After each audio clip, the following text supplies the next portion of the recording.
Hello, everyone. I want to welcome you all to this seminar, this webinar within Qualogy. And I'm really happy that you all are here. We've got almost 100 participants, and we are about to start with our first speaker in the series. As you have back to where I was, we've got 9 presentations coming up in the next 9 weeks. Every single week at 3 p.m. at Wednesday, Dutch time, we will present another great speaker from Oracle. Today, we start with Connor McDonald. Connor is well known within the Oracle community, so I will not introduce him much more. He can do that himself. He will talk about database 18C, 19C, and even a bit about 20C. And he will talk about the new features. I guess that's it for now from me.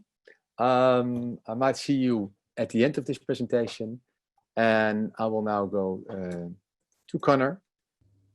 Okay, hopefully you can see me. Hopefully you can hear me. Joanna, if you're on the call, you've turned your video off. Well done. Thank you very much for attending, everyone. It's 9:02. We are going to use every single last minute of this hour. And because of that, if you have questions, feel free to throw them in the chat. I probably won't actually get to them as we go. I'll probably do a blog post afterwards, just so I can fill the hour with content.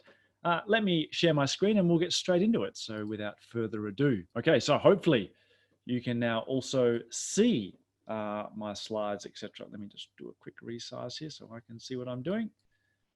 And we should be good to go. So we start off with the pathway to 18C, 19C, and 20C. First thing I'll say is you'll see a lot of my slide content sort of down toward the left. There's no need to worry about that. Do not adjust your set. When we put this into a YouTube video later on, or a video that Qualogy will distribute, they'll put my terrible face up in the top right, and therefore we can actually have the slide content and my gesticulating as well to hopefully get you a better experience. I'm from Perth, and Perth is here on the left-hand side of Australia. And in terms of world maps, probably this is the one that we're probably most interested in at the moment. I only wanted to put this up there. I don't want to dwell on it. I just wanted to put it up there really to say, we have great communities here. This is the Qualogy community. We have communities in the Netherlands. We have communities all over the world, a lot of them driven by user groups. You know, they don't work so well without users. So now that we're sort of coming out of the worst of COVID, please, you know, my only message is obey your government laws, your local government laws. We would hate to see anyone in our great community be lost due to COVID. This is how you get in touch with me. I love talking technology. Normally I would welcome you to Perth, but it's a long way and there are no planes flying, but you can get my blog, my YouTube, or my Twitter handle. Reach out to me on any of those things. I got into YouTube mainly because I found that recently I had to unblock a sync, and the best way I found to do it was to follow a YouTube video. So there is a place for tech and how-to videos on YouTube, so I'm trying to do that as well. If you're like virtual content, which obviously is somewhat foisted upon us at the moment, but if you like virtual content, we host a thing called Office Hours out of the Ask Tom page. And effectively it's people inside Oracle giving their time to talk just technology and content, whatever. So we've done nearly 400 of these sessions. So as well as this one, Qualogy, feel free to check out that.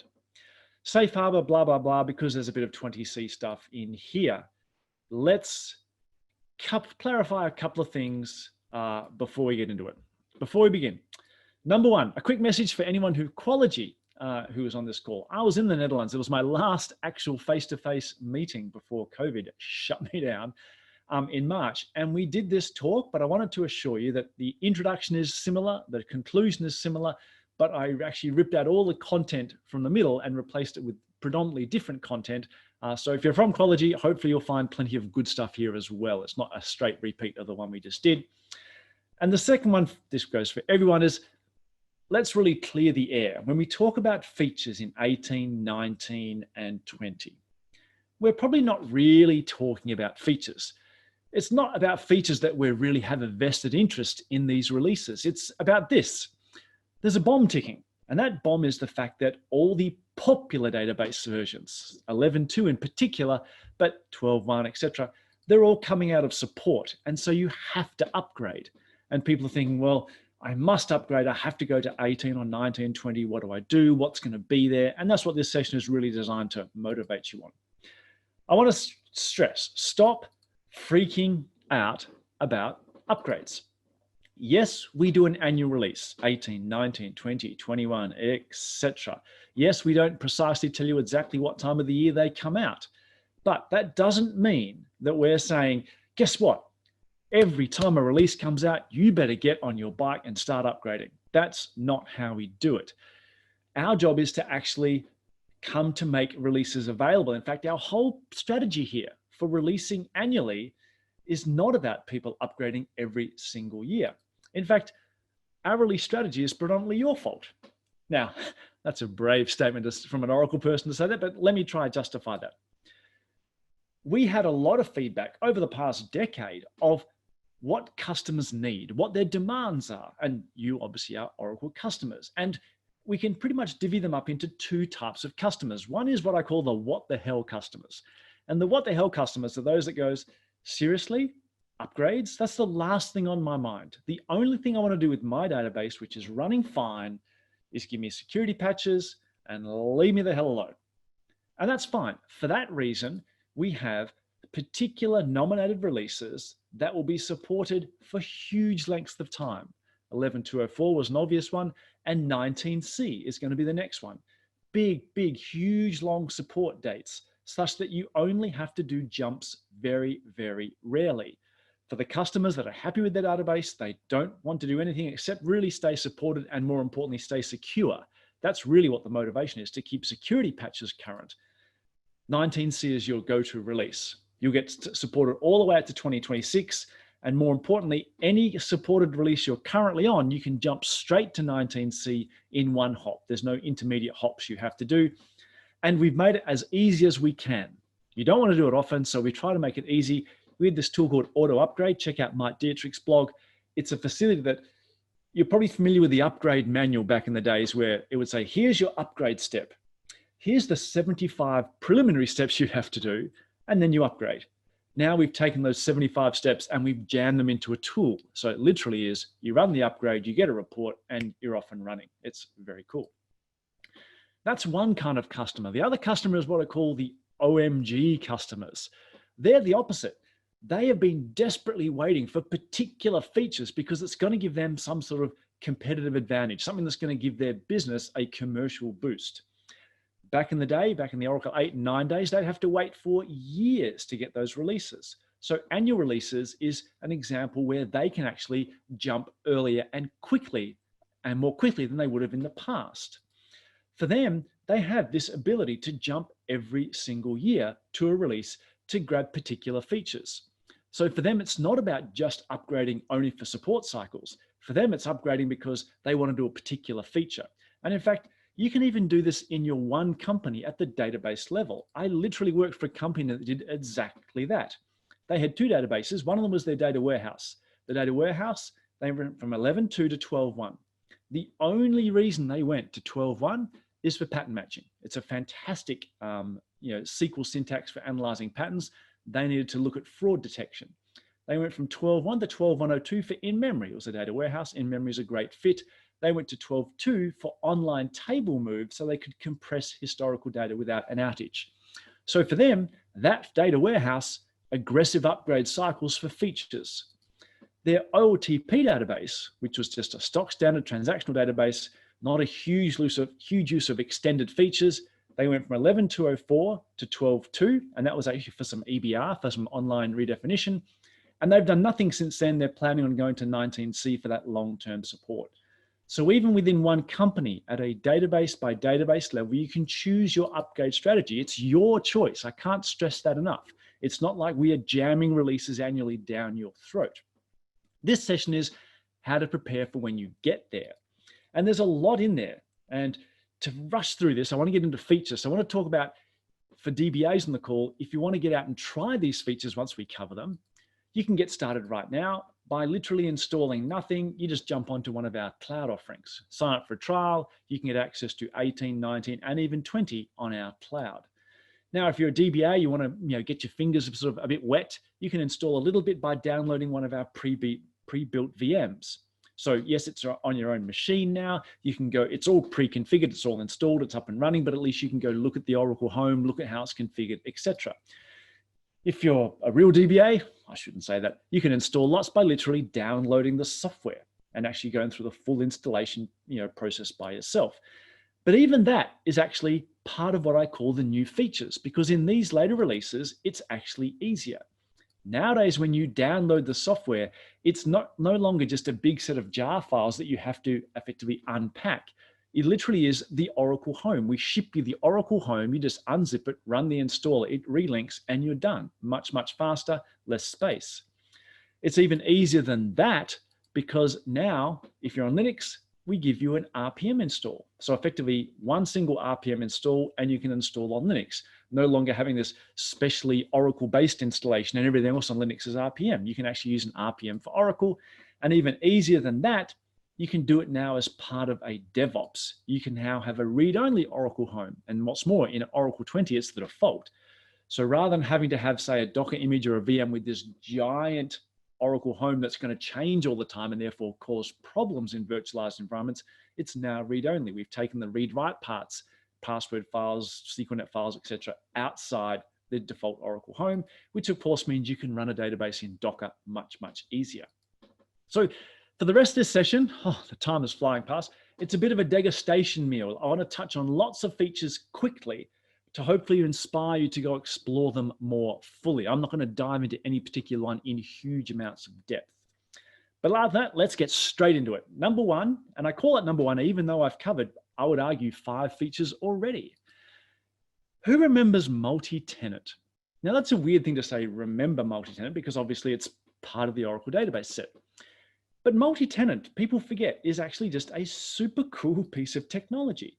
It's not just the concept of pluggables. You get, for example, hot cloning with multi-tenant ever since 12.2. And literally the days of data pump, export, import, complicated RMAN duplicate commands, etc., are gone. Literally as a one-line command to copy a database nowadays, and it can be done online. You can even do refresh. You can take a read-only version of a pluggable and keep it up to date with its source. Once again, just applying deltas, no huge work for the DBA. You can even have those refreshes at automatic intervals across database links, across servers.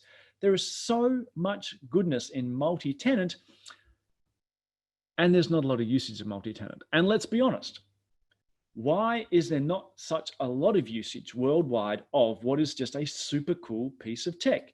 There's one very, very simple reason. You pay a license for multi-tenant. So here's an important thing to realize when it comes to multi-tenant. Multi-tenant from 20C onwards is the only game in town. You have to use multi-tenant. There is no such thing as a non-pluggable database in 20C. If you try to one, it's totally supported. You are totally on your own. I'm not even sure if it'll let you even do it when you actually install. But having said, you have to use multi-tenant. And having said that the only way you avoid a multi-tenant license is to have a single pluggable, which people currently do. In 19C onwards, when you upgrade, you get up to 3 pluggable databases with no additional license fee. That is super cool because now I can clone environments. Now I can do hot clone. Now I can do incremental refresh. I can actually have multiple pluggable databases and get all the benefits of that, application fleets, etc., without having to pay a license. If I want to go full hog with 4 or 5 or 10, yes, I have to pay, but with 3, up to 3, I'm good to go. One thing I would say is if you are going to multi-tenant, I would stress to do it in a 2-part series, 2-part thing. You're non-multi-tenant at the moment, go to pluggable and then upgrade to 19C, or upgrade to 19C and then go to pluggable. The reason I don't doing it as part of your upgrade is it's not possible to run the standard downgrade scripts if you have a problem to go from a pluggable back to a previous version non-pluggable. So break it into 2 parts. I'd probably say upgrade to 19C first and then convert your non-pluggable to pluggable and you're good to go. Number 2, speaking of so much goodness, which was multi-tenant, let's talk about another thing which has so much goodness, which is in-memory. And to prove so much goodness, let me give you a little example here of a fictitious data warehouse. I've got a customer products table with 2,000 rows. It's a dimension. I've got a customer customers table of 10,000 customers. It's a dimension table as well. It all links to this sales fact table. And it's fictitious data, but you can see from the 3 connect by clauses, I'm actually loading 300 million rows into this warehouse. It's not huge, but it's a good size volume. A typical kind of warehouse query is, for a certain set of customers, certain set of product with some certain kind of criteria, do me a big join between my dimensions and my facts. It might look something like this. On my poor little machine here, it took about 1:46 to grind through those 300 million rows. Now, you've heard Oracle singing from this sheet for a long time. All I do is allocate some in memory, throw those tables into memory, prime the pool by querying them, make sure they all fit into in-memory, so they've all been populated. I look at beta.im segments. That query that took 1:46 on this small machine now takes 2 seconds. In-memory is insanely good. It just absolutely changes the landscape when you're running queries. You can run these kind of analytic queries now in your OOTP systems because they are breathtakingly fast. Once again, not much usage of in-memory. And why? Because we charge you a license for it. But so far, I'm in the spirit of giving. I've given you 3 pluggables now for free in 20C, and I'll come back to the asterisks. You can have 16 gigabytes of in-memory with no in-memory license. Isn't that just insane? Now, if you're wondering what I did that previous demo on, I allocated 14 gig, which actually rounds up to 15, you see there. I only used 14 gig of in-memory, and I could easily fit in my dimensions and a 300 million row fact table. So there are huge opportunities here, even just with 16 gig, to get some breathtaking benefits out of in-memory. I put an asterisk next to 20C because guess what? We are planning on getting this back to 19C as well. I think it's going to be 19.7 that it'll be in there. So when you upgrade to that long-term support release in 19C, you are going to get in-memory for free, 3 pluggables for free. It's like free. It's a free evening tonight. It's coming to a 19C update. Number 3, let's go back to multi-tenant. As I said, you get 3 for free, but obviously, if you're going to have 2 different databases that used to be separate, now sitting as pluggables inside one container, people come to me, they say, this pluggable stuff, I've got one database which is a thing of beauty. It's running SQL, wrapped in Peel SQL, using great connection pooling. The performance is level and consistent. I love that database, so well written. The problem is, like everyone, we also have other databases in our company which are the same size, but the code is junk, spaghetti code. The performance is just all over the shop. And you're telling me that I should take these 2 databases and run them on the one machine in the one container? You know what's going to happen? That spaghetti one that chews up all the resources is going to absolutely just grow and grow and smash my beautiful database. My one remaining database that runs great and is well written is going to get consumed by this hideous monstrosity that consumes all my resources. Now in 12.2, we gave the ability to do things like set the CPU count at a pluggable level and also set the maximum IOPS to restrict them. That still means you're sort of back to that old age problem of how many databases can I put on a server? I have to sort of size the server for the maximum usage. I've just moved that problem to become a pluggable issue now. Well, let's say we got 3 pluggables. This one, you can see the size of the little database is roughly how much CPU it uses on average, but sometimes it peaks up to the top of the square. This one uses less CPU on average, but sometimes it has a bigger peak. And this one uses a tiny amount of CPU, but say on the weekends, it goes bang. If they're all going to become pluggables, have I got the same problem? If I set the CPU here, the first one CPU is 4, second one CPU is 3, third one just 1 CPU, then when they need those spikes, they're going to struggle. But if I set them at their maximum, 6, 8, and 12 CPUs, then when that 12 CPU one is absolutely smashing the system, maybe those other 2 aren't going to be able to get their 6 or 8. I've got that same sizing problem. In 20C, not only do we have CPU count now, which we always had, we have CPU min count. So you can now set a low and high range for the amount of CPUs that a pluggable will get, therefore guaranteeing some service whilst also being able to cap a maximum. So you now can have a lot more confidence in jamming lots of pluggables onto a single container on a single server, because you get that lovely control at the pluggable level of what they can do to those machines' resources. Number 4, let's talk about a nice form of murder. This is the number 1 reason you will upgrade to 18 and beyond. Let's say someone's running this query: insert into my table, select star from huge, great, fat table. Because it's a huge, great, fat table, what's the first thing that you're going to see? That's what you're going to see. It's just going to sit there and grind. And the frustrating thing with that is maybe it's grinding because someone forgot to add a where clause. They meant to load just yesterday's data, systate -1, but they didn't. They forgot to add a where clause. So what happens is a DBA, you're getting called up at 2 in the morning and you log on, crawl out of bed and you go, oh man, just kill that session. Alter system, kill session.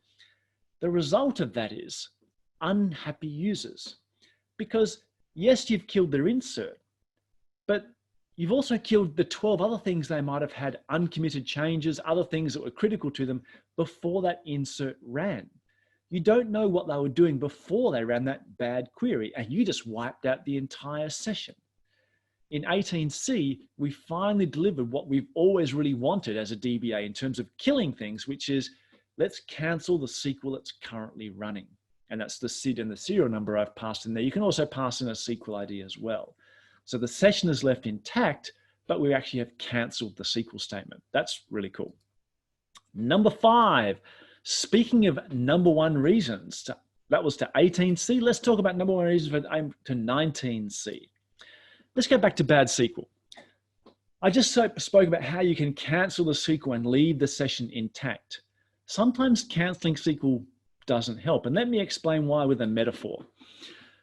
This is my partner Genevieve's cat. Its name is Tiger. It's a rescue. We got her from a shelter. She gave us this look when we walked in the door. Beautiful looking cat, very friendly, very snuggly, until we got the cat home and it turned into a psycho cat. It scratches, it bites, it runs away. It's just an absolute nightmare. Sort of luckily last Christmas in December, Tiger ran away. And we thought Tiger's elderly, she's old, she's a pain in the ass. She's gone and gone for good, because elderly cats generally do that. They walk off, never to return again. They find somewhere place, to find their final resting place. And I'll admit we didn't really shed many tears, but I tell you what, in February, when she walked straight back in through the door, we shed some tears then. I'd love to say they were tears of happiness, but maybe that's not the truth, because she just walked back in saying, "Where's dinner?" after 3 months. And Tiger is a lot like bad SQL, because bad SQL just keeps coming back.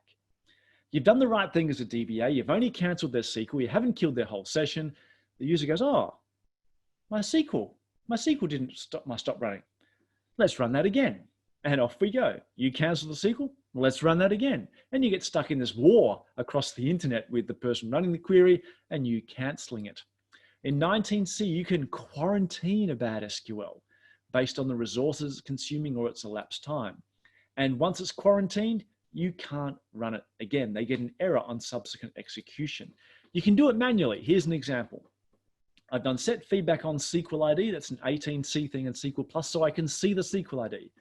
I run this very, very expensive query. It's 100,000 times through the employee table. And I get the SQL ID. I can now create a quarantine using DBMS SQL queue, passing in that SQL ID. Now, when I try rerun that query, it stops straight away. It doesn't run for a certain amount of time. It says, bang, you've been quarantined. You're not allowed to be run. It also can be automatic, which is very cool. You can already use this thing in a resource manager. You'll be familiar with this in all the versions in Oracle 10 onwards. You can switch a running session into the cancel SQL resource group, sorry, consumer group. That will cancel a SQL that's running. In this case, I've said after 10 seconds, switch it into the cancel group. What happens though is once it's been canceled now in 19C, it automatically will get quarantined as well. So this one here runs in 4 seconds. That's not above 10 seconds, that's fine. This one runs in 12 seconds. And since it crossed the 10-second line, it got canceled by a resource manager. So that's just normal functionality we've already had. But now that it's been canceled, you can see if I try run it again, it's been automatically quarantined as well. So SQL quarantine stops you getting that endless loop of people running bad SQLs.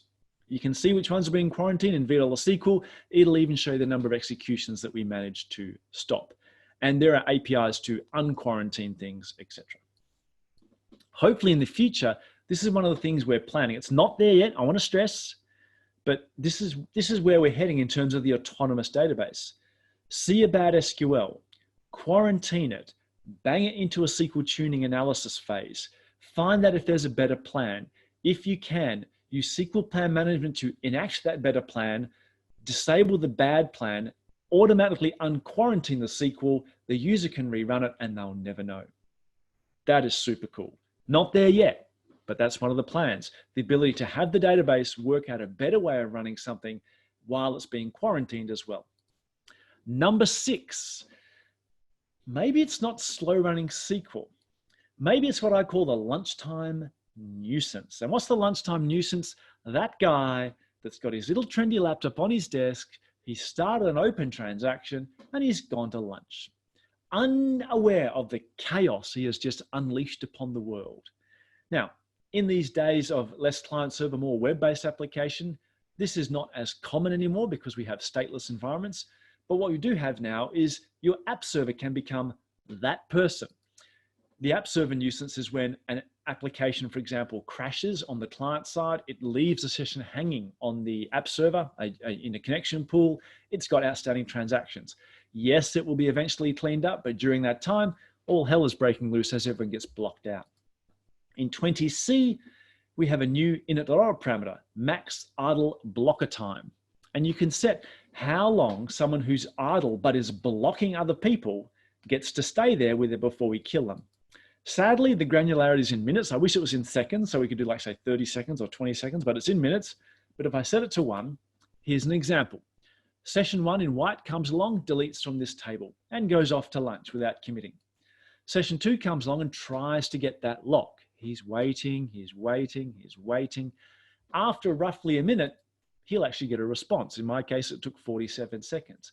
Why did he get a response? Because session 1 was killed by the database due to that parameter. Session 1 comes back and tries to do a query and he got told, yep, you got turfed. So this is one of the cool things in 20C is you can now at least set some damage limitation on those people that walk off to lunch, whether they be real people or an app server that leaves an open transaction. Number 7, back to our slow running SQL. This is slow running SQL now, not blocked. This is super cool. And you probably heard a lot about this, so I'm going to fly through it nice and fast.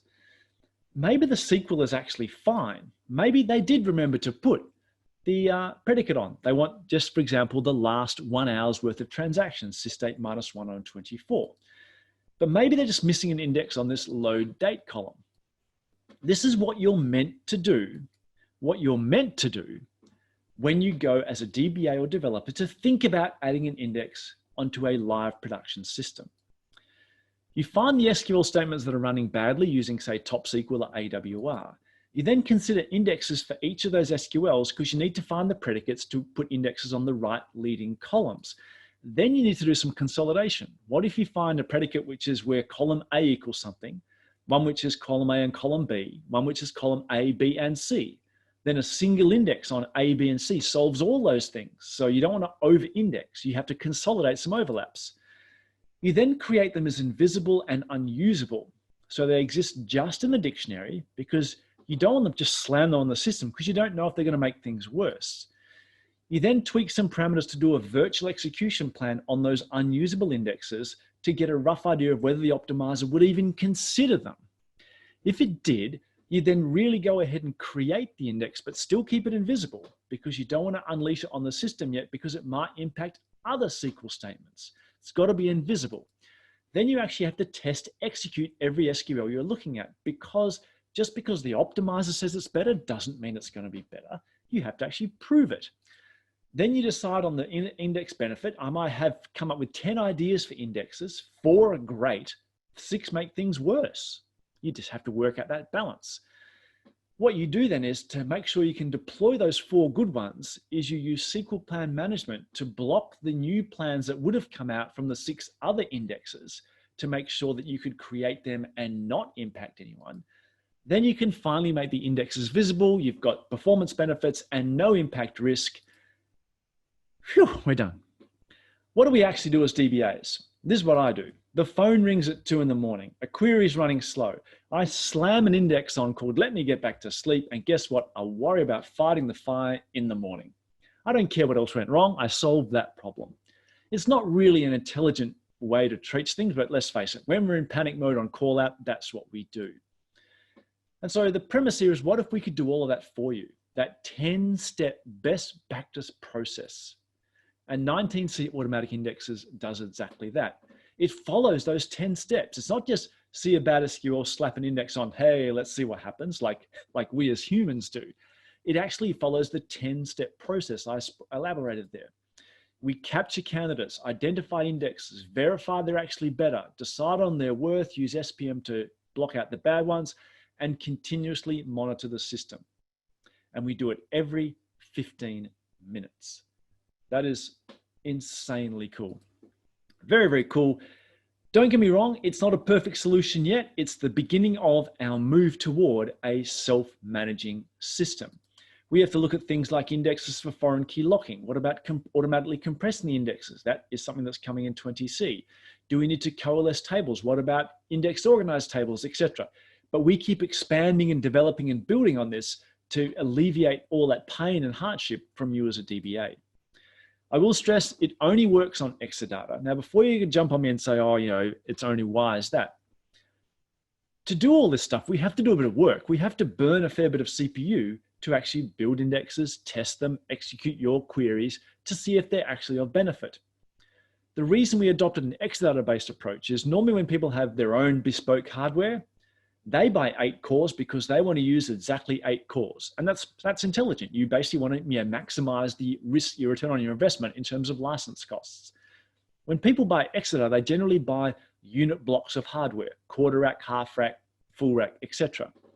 There's a much greater degree of generally tolerance there for us to grab a core and actually do this stuff for the benefit of automatically creating indexes.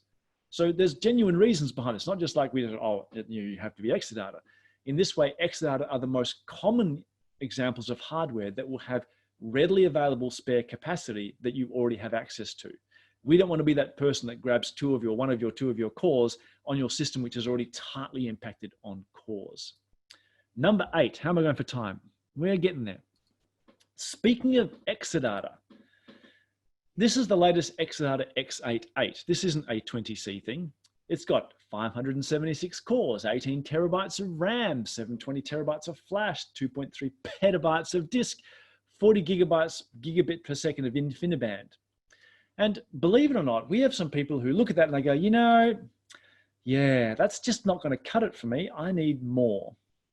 And so one of the things coming along with the 20C or this time frame is what we call RoCE, which is RDMA over converged Ethernet. And really what we're saying is, rather than using InfiniBand, which is at the moment, you're looking at 40 gigabit per second, converged Ethernet or RoCE gets you 100 gigabit. So for those people for which that insane level of hardware spec is not enough, you can now go higher. The also benefit is it's Ethernet. So as we all know, you've got Ethernet for just about everything in your computer center, except InfiniBand for your Exadata. Now that you can have Ethernet inside your Exadata at still breathtakingly fast levels, you now have a consistent network layout throughout your organization. And you don't have to ditch your InfiniBand, you can keep it if you want. There's also persistent memory coming into these new Exadata boxes. Persistent memory, you may have heard things like Intel, Optane, etc. It's effectively, you call it a hybrid between flash disk and RAM. It's like sort of permanent disk or persistent at the speed of RAM or very close to the speed of RAM. We can now take advantage of that inside an Exadata machine. Number 9 is that persistent memory in a non-Exadata machine, just so you can't accuse me of being too Exadata focused tonight. In 20C, you can put your redo logs and your data files on persistent memory inside a standard database server. That is insanely cool because that's like having your entire database sitting on effectively something at the speed of RAM, even faster than flash. Now, one thing I should say is Think about rack in terms of a high availability system. It works on multiple servers talking to shared disk. If you're putting something like Optane memory inside a server chassis, then obviously that's not shared. So as it currently stands in 20C, you won't be able to use this Optane, this persistent memory in a rack environment, because you need the memory inside each instance, inside each server. So if you want HA, you'd be using DataGuard. But if you need those breathtaking levels of performance that Optane and things like that offer, then you can do it effectively using a non-rack system. Number 10, statistics, optimizer stats. Let's be honest, this is what almost all of us do. And it's the ultimate sort of hypocrisy or contradiction when it comes to using optimizer statistics. The little star here, the little star you see on your screen there, means pure, perfect, accurate optimizer stats. At 10 p.m. at night, which is the default maintenance window, we come along, we look at your system, and we gather stats for all the things that need it. At that point in time, at 10 p.m., your stats are golden. They perfectly represent the state of your database. And guess who's using those stats right about then? Generally no one for most business hour systems. It's off peak, that's when we gather them. You have perfect stats that no one is using. The day rolls over, 9 o'clock comes around, or 8 a.m. or 7 a.m. Everyone jumps on and starts using your system, all right? Changes start coming into the database. Those stats get stale because the database no longer reflects, the stats no longer reflect what the database looks like. Who is using these bad stats? Everyone. No one was using the great stats. Everyone was using the stats now that they're wrong. Luckily, that night, when everyone stopped using the system, you'll regather the stats, make them pure and golden again, at which point no one will use them. It's the exact opposite of what we wanted. We wanted people using the stats when they're great and not using them when they're bad. In 19C onwards, we've tried to tackle that. Here's that middle diagram, people using the system as conventional DMLers coming into your system. We will have these two extra facilities now. You still have the gathered stats that you took that night, the previous night. That's the entire set of stats all gathered. Think of that as like a baseline, almost like a full backup of an RMAN speak. Real-time stats are literally as conventional DML comes in, your inserts, updates, deletes, we effectively track that and store, you could call it, think of deltas to the baseline stats. So I know that if I have 1 million rows in a table and I insert a row, I don't need to gather stats on the whole table to know there's now 1,000,001 rows. If I delete that row, I'm back to 1 million. If I insert 10, I'm up to 1,000,010. I can actually capture deltas and use that in conjunction with the base stats to come up with some ideas of what the current stats are. That's what real-time stats does. As DMLs go, we effectively store deltas on the base stats. We also have a new job called lightweight stats, which I'll come to in a second. So the real stats are DML driven. But because they're DML driven, it's not like we can gather all the stats. It's not like we're running DBMS stats to gather stats every single second. That's ridiculous. So we can only gather the things that we can see just by looking at the data coming in. So row and column counts. If I insert a not null value, the number of values in that column goes up 1. Number of rows goes up 1. If I insert, for example, sysdate in a column, obviously as I keep inserting sysdate, the high value goes up for that column. So it's the simple, cheap, essential statistics that I can pick up with real-time stats. The lightweight rapid gather is controlled by Resource Manager. It runs every 15 minutes. So rather than having to wait till 10 o'clock to pick up fresh stats, every 15 minutes we go, are there any stale tables? Let's do a quick stats gather on them. And it's limited by Resource Manager to occupy only a single core. So it's effectively your DBA stats gatherer in the background just going, yep, let's have a look. So it's those two things to augment the normal nightly stats, which are still there, to give you a much more accurate statistics profile throughout your 24-hour cycle. Number 11, the infamous hint issue. And let me cover what the infamous hint issue is first before we talk about how we've improved upon things in 19C. 40 minutes for the first drink, not too bad. Here I have a join between the employee table and the department table, and the database has generally given me a merge join. And I've read in someone's blog that hash joins are always better. I want a hash join. So what do? I throw in the use hash hint. And I'll be most disappointed when I find out that a merge join came out as a result. And that's one of those things where, you know, I jump onto my blog, the optimizer can ignore my hint, which is total fiction. But these are the kind of examples we see that generate that kind of nonsense. But how do we diagnose it? I covered this in an office hour session recently, but how do we diagnose it as a IT practitioner? You know, we might know the answer, but if I don't, how do I go about investigating it? In 19C, we've made it very, very easy. We have this thing called hint reporting now. Before I get onto that example, let's walk through a number of examples of what you can now see when you generate an execution plan. I tried this. This is my favorite hint. You know, whenever I'm struggling, I think, let's just put a go faster hint and see what happens. If I run that, I get this thing called a hint report now. And it actually tells me that E stands for syntax error because there is no such hint as go faster, which is a bit sad. But you can see I get this thing called a hint report in 19C at the end of my execution plan, showing me what the database's or the optimizer's assessment of my hints was. In this case, it was an error. How about this one? This is a valid hint. Do a full scan on the employee table. And the hint gives me just a dash that, yes, these are the hints I used. I used full of employee. It was fine. How about this one? Use an index on the employee table. It tells me that N unresolved. It said the N hint was unresolved. Now, why is that? If I look closely, my scott.emp table had an alias of E. The index hint must reference not the table name, but the alias name. So this is one of the examples where I might not have used the hint.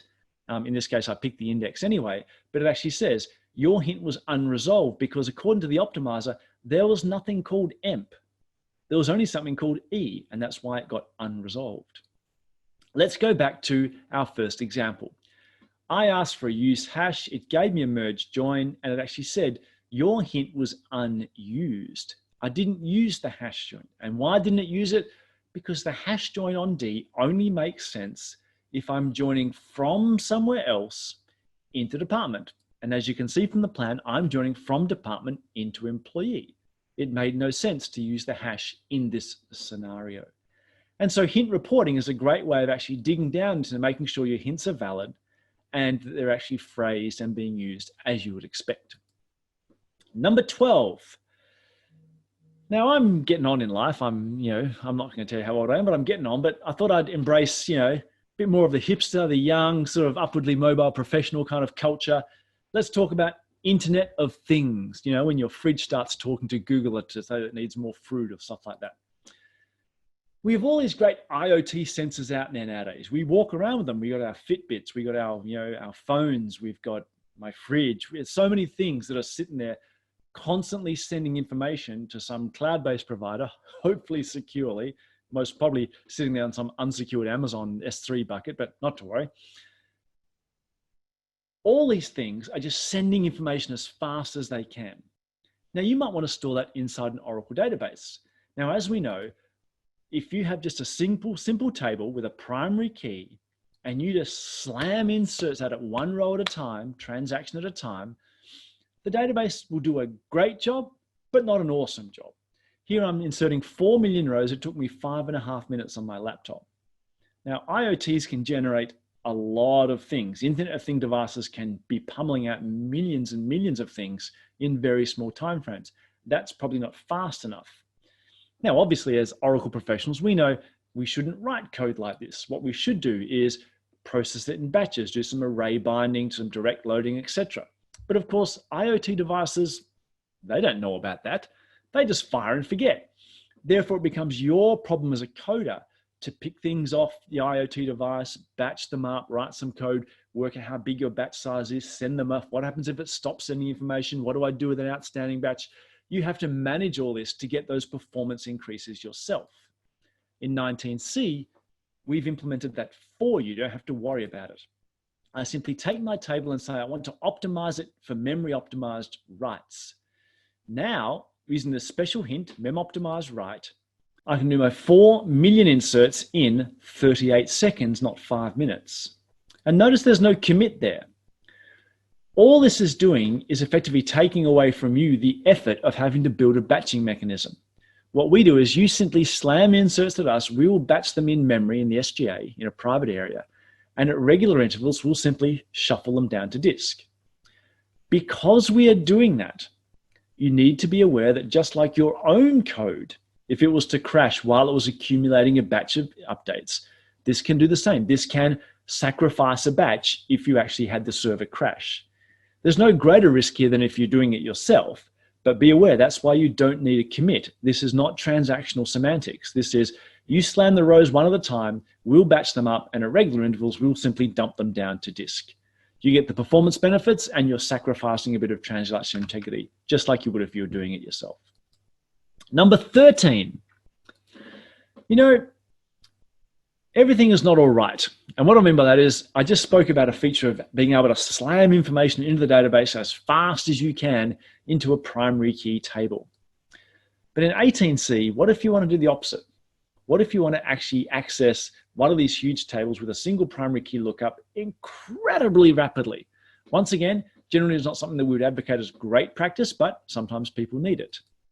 We have the opposite that came in earlier. It was actually easier to implement for us, called Mem Optimized for read. Let's build an example here. I've got a table called T, it's got a primary key, and it's got 100,000 rows in it, simply the values from 1 to 100,000. If I simply do trace only explain, which means show me the execution plan, this is what a standard query looks like. Select star from T where X equals 10, I do an index lookup. That's just stock standard primary key lookup. That's about as fast as you can do a query in Oracle. You can see if I turn trace only stat on, it's 3 consistent gets. That's insanely quick. That's just 3 buffer gets, which is going to be the root block, leaf block, table lookup, probably those 3 IOs. That's blindingly fast, but a consistent get means 3 buffers. It means latching those buffers. It means the potential for some small of latching concurrency issues. So even at that incredibly fast level, you could actually have some concurrency when you get into hundreds or thousands or tens of thousands of queries per second. So now we can do this in 18C onwards. I can create a table. I must say segment creation immediate. I must actually physically create the segment immediately. But once I do that, I can Mem Optimize it for read. Populate the table, put it into what we call the Mem Optimized read store. Now, the execution plan is slightly different. It's still using a primary key lookup, but you have this read optimized extra information. It says it's a primary key lookup. It's true that it's looking up by the primary key value, but we don't actually have to use the primary key index. This memory optimized store is like a direct, effectively like a hash lookup straight into memory. So now when I run it, you can see it's 0 consistent gets. This is obviously the fastest you could do anything on Oracle. It literally is pretty much like, go get a spot in RAM, give me my data. So for those environments where you are actually slamming your system with hundreds of thousands of primary key lookups per second, you have this Mem Optimized read structure now in 18 onwards. Number 14, how are we going for time? We're getting there. Whew. Let's talk blockchain. Yeah, if we're going to be hipster with my man bun and my suede jacket, this is about as cool tech as you can possibly get. What blockchain is a series of pieces of information linked by a cryptographic hash, so they can't be manipulated. So this might be my bank balance. My bank balance is 0. My salary is 200. I hash that, and then it becomes a hash value on the block. Then I spend $50 on food. So my balance went from 0, my salary came in at 200, my balance went to 200, I then spent $50 on food. That's another transaction. I'll hash that. I'll hash the previous value of the block plus what I've just done to come up with a new hash. Now it's stored in the block. Then I pay my phone bill. My balance was 150 from my food bill. The phone bill takes it down to 120. I hash that transaction, hash the previous block, and so forth. I have a list of standard database transactions, but every single one has a hash that is a relationship back to the previous iteration of that transaction or of that data. Because of that, if I wanted to sort of sneak in here and manipulate the food bill, if I was my supermarket and said, let's screw Connor, he paid $50, we're going to say he's paid 80. All those hashes are wrong. They all have to be recalculated. And the idea of a blockchain is that they're very expensive to recalculate. Therefore, it's almost impossible to manipulate someone's transactional data because it's too expensive to recreate all those hashes. That's, in a nutshell, what a blockchain roughly does. It's an indisputable record of events because the cost of manipulating it is too high. And in 20C, you can have a blockchain table. The rows are linked by that same hash we spoke about. And as a result, this is for indisputable data. You can only insert from it by default. You can't drop it, you can't untruncate it. And that slide really matters because when you create one of these, you literally cannot drop it. The syntax looks a bit like this. Here's my blockchain table with some columns. It says, no drop until 16 days idle. So once I've created it and put a single row in it, I cannot drop that table for 16 more days. Be aware of that. If you're playing with 20C, you might end up with a table that you can't get rid of without dropping the entire pluggable database. Oh, I think we're running a bit out of time. Let's seamlessly go to our last one. This last one is what I call the big one. And this is what I call it, Express Edition Revisited. It's been a long time since we had an Express Edition version. The last one was 11.2. We've banged out one that matches 18C now. Just like before, it's 100% free, just like 11G XE. And when I say free, it's not like, yes, you can download trial software and have a play with it. You can read the license. It says you can develop with it. You can prototype. You can run your production applications with it. You can distribute it with your own apps. You can copy the database and send it out to people. You can use it for all your training or your demos. You can copy it, do whatever you want with it. That's pretty cool. It literally is a free piece of software. What do you get for that free piece of software? You get 12 gigs of data, 2 gigs of RAM, 2 CPU, and of course, 3 pluggable databases. You get that across the board now, 3 pluggables. At which point you're going, yeah, I remember 11G XE too. No bitmap indexes, no function-based indexes, no Oracle text, no advanced queuing. It was hobbled down to make it, not even as good as standard edition. Let's see what's in 18C XE. There's a subset of the features in 18C XE. I picked them out of the licensing guide. Why? Because it's pretty much enterprise edition with all the extra options thrown in as well. And it's all free for use. The only real things that aren't in there are things that would make not a lot of sense for XE. Like you don't get grid and clusterware and rack because let's face it, that would be insane. You don't get the diagnostic tuning pack, which includes active session history. That wasn't us, trying to hobble it. We simply couldn't fit it in the available memory that was there. Our intention is to hopefully get it in there in some way, shape, or form in future. So think about this for a second. You've got free multi-tenant 3 pluggables, which I spoke about as the very first feature today. And you got free Express Edition, which also supports pluggable database. So now I can have, for example, in your development environment at your own workplace, I can have a development database with 3 pluggables in it. No cost for that once you're on 19C. I can put XE on every single developer's machine. That costs me nothing. Every weekend, for example, I can clone one of my pluggables from my development database, my central one, unplug it, give it to all the developers. They can plug it into their Express Edition. They can have their own private sandbox of a development environment, do whatever they want with it. They can refresh it, they can reclone it, they could even plug it back the other way if they wanted to. It's almost like what you would do with source code control, but at a pluggable database level, and it doesn't cost you a cent. Now, that is a big feature, but I did lie. There is a bigger one that I should talk about, and that's this one. Standard Edition 2 High Availability. Now, Standard Edition 2 is obviously, as you know, Standard Edition has a limited number of cores, but for a lot of people who aren't using the enterprise level features, it's a perfect Oracle fit for them. They can beat the size restrictions of XE, but they don't need all the enterprise grade features at a much lower price point. The problem is what do you do in terms of high availability? What if I can't run rack on that thing? Well, now what you can do is you can have a second node, and the 2 nodes are managed with Oracle Grid and the clusterware, and it's free as well. Your existing license for one node of standard edition is still there. You don't pay for the other node because it only becomes active as a failover. And you get that nice 10-day rule that we used to have for standbys. You can test your failover between the two for up to 10 days worth on the other node per year. And that whole thing, once again, doesn't cost you anything more than your current standard edition 2 license. And you know what? I lied again. This is the biggest one.